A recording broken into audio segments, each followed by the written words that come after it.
My name is Robert. I'm part of Haringey Anti-Raids. So we're a group that was set up in Haringey about a year ago. We're part of the Anti-Raids network. And the Anti-Raids network is a kind of loose affiliation of lots of different kinds of groups in London and Brighton and other places in the UK. And our objective is to share information to empower people to resist immigration raids and to resist the harassment of immigration enforcement officers. What we do is we have a stall on the street every week in Seven Sisters, and we hand out information like this, which is about what you can do if you're targeted by immigration enforcement, or what you can do to help people if you see other people being harassed by immigration enforcement. And basically what we want to do is kind of organise with lots of people that are targeted by immigration enforcement, like people on the street, people that own shops, in and around Haringey, so that when these raids happen, there's like a massive response, and it becomes impossible for immigration enforcement to come into the places where we live and target people and take people away, detain people and deport them. The basic message we want to get out is that kind of organising to help resist immigration raids isn't a kind of specialised activity. You don't have to be part of a kind of secretive team or a mass party to do it. It's something that people are already doing all the time.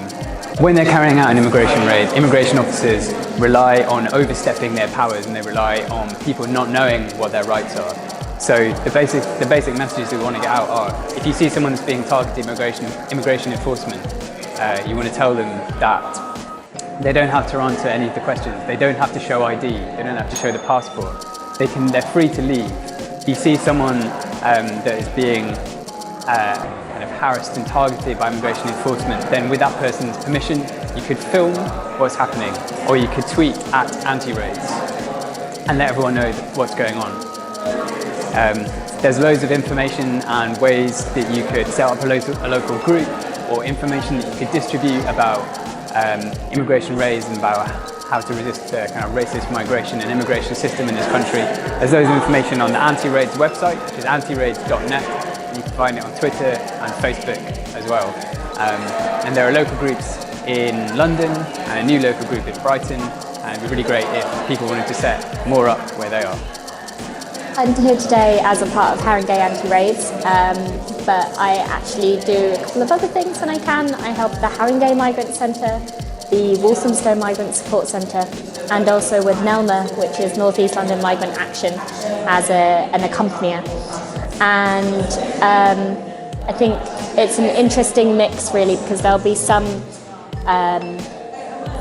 in terms of like migrant solidarity and support, there'll be some cases like Haringey Migrant Centre and Walthamstow Migrant Support Centre where it's a service, and essentially it's a place where we collectivise information and advice regarding legal advice or welfare support, or signposting people to the many different organisations in London where you can access support, be that finding out where free food is during the day, finding out food banks, or finding out about peer support groups or therapeutic services, just all of them.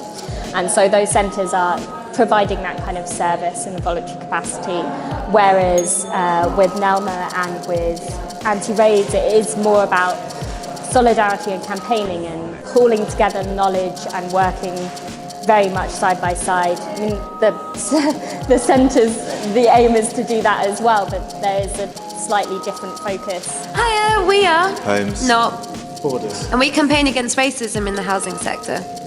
One of our main campaigns is against the right to rent provisions that are implemented against migrants, and also we're looking to try and develop workshops to deliver housing rights in migrant communities. And if you want to know more about us or get involved in our campaign and our work, you can find us on Facebook or on Twitter, and our handle is @HomesNotBorders, or you can get in contact with us at homesnotborders@gmail.com. Hopefully see many of you organising with us soon. Part of the reason we formed is because communities of colour and migrant communities face different and greater barriers to safe and secure housing than other groups. Migrant communities and ethnic minority communities are disproportionately more likely to be homeless. And this issue and others are going to be heightened by pieces of legislation such as the right to rent, which are part of Theresa May's hostile environment policies against migrants, which also feature in areas of health and education, and also recently in banks. So I think it's incredibly important that you will get out, help to organise communities, help support migrants in your communities to be able to challenge these policies, which are going to enhance the insecurity and precarity that they feel in an already hostile environment in Britain. Participating in the Festival Against Borders with UCL Cut the Rent has been really good, because we've been talking about strategies for resisting racism in the housing sector, but also housing precarity more generally, and fighting for better housing justice more generally. And we've been looking at the ways in which different issues intersect across different communities' needs. Ta-da! Look at all the work we did. We're all from UCL Cut the Rent, which is a student group at UCL that's been going for a few years, that's trying to get UCL to lower rent in its accommodation. Some students did some research into how much the price of accommodation had gone up in recent years and how much profit the university makes off of student accommodation. So they found that between 2010 and 2015, the average price of a single room had gone up 56%.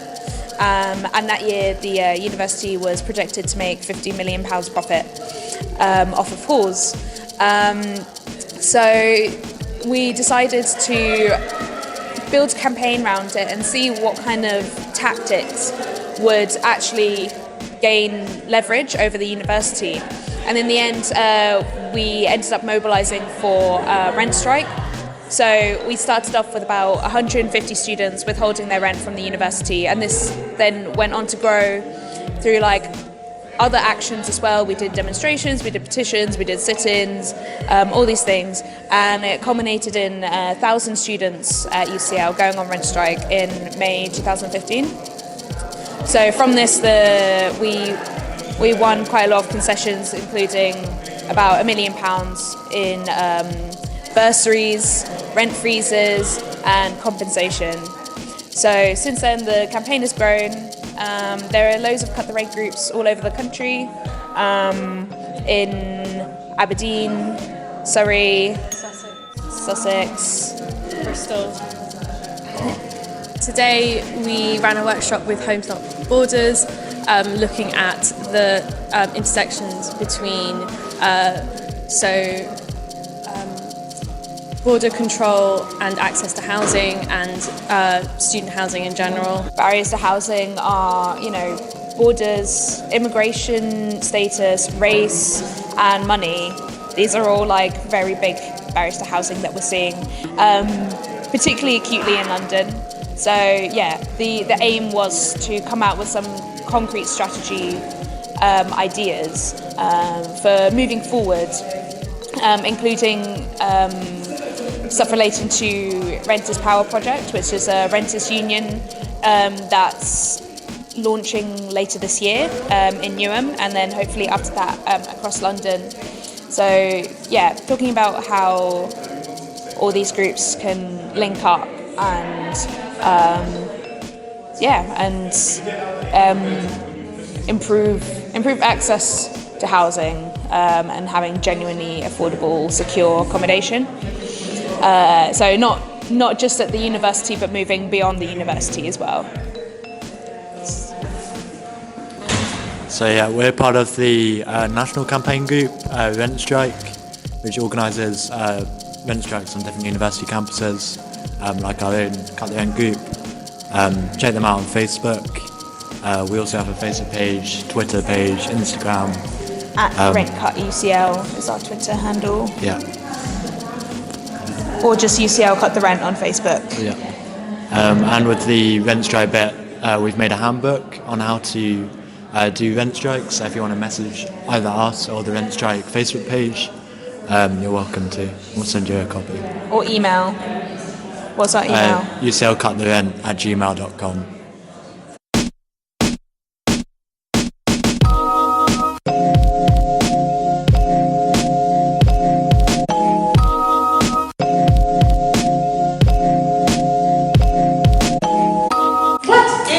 hostile environment. Can anyone tell me what hostile environment is? So basically, it's the everyday bordering practices that were introduced by Theresa May when she was Home Office Secretary in 2012. Basically, she wanted to create a hostile environment so that people who are not supposed to be here end up leaving. So basically, it's been rolled out now. It doesn't matter whether you're undocumented or documented, it affects everyone in a similar way. Creating a culture of just, constant bordering. So what Corporate Watch defines hostile environment is an approach that extends to immigration controls beyond the obvious national borders to a range of areas of everyday life, including housing, healthcare, schools, higher education, driving, bank accounts, and work and marriage. So in terms of today's talk for Unis Resist Border Controls, we're going to focus primarily on higher education. How hostile environment is practiced in university is this intensive and ongoing monitoring of non-EU students and staff via attendance records. That's primarily for students, but also for staff as well. And that's UKBI monitoring, so UK visa immigration. And also, people tend to forget that hostile environment is also via police monitoring as well. So international students from a majority of Muslim countries, but not all, because Venezuela, Brazil, and a few other countries, I believe Argentina is also on that list, as well as Russia and China, have to register with the police as subject to their visa regulations. And failure to do this would mean they'd be deported. So I was going to say a little bit about educators, not informants, and then I was going to say a little bit about how me and fellow colleagues at my institution have tried to challenge prevent locally. So Educators Not Informants was set up as a small group we were a small group of academics who wanted to do something to more collectively and visibly challenge the implementation of the Counter-Terrorism and Security Act. So we were discussing this in 2015 when the Prevent Duty became kind of statutory for universities. But there was a kind of quite public student campaign around Students Not Suspects, called Students Not Suspects, coordinated by the NUS. But we didn't see much kind of collective resistance from staff within universities, particularly academic staff. So we decided on this kind of slogan, Educators Not Informants, to be a kind of, to go along with Students Not Suspects. For me, the thing that came out actually while we were having the conversation was the linking of how all these public services are being gatekept from people, and that a lot of people don't know what their rights are. They don't know that children have a right to an education.